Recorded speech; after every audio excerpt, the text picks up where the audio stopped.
السلام عليكم.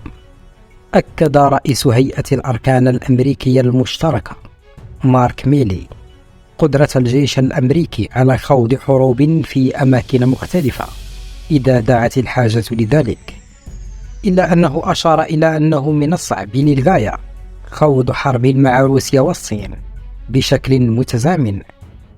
وخلال جلسة استماع أمام لجنة القوات المسلحة في مجلس الشيوخ، قال ميلي إن الجيش الأمريكي يتمتع بقدرة على خوض الحروب في أماكن عدة وفي ظروف مختلفة في حالة الطوارئ، وحذر من أنه في حال حدوث هذا السيناريو فإن هذا النزاع سيستنفذ مخزونات هائلة من الذخيرة، مشددا على وجوب الاستعداد لوضع كهذا.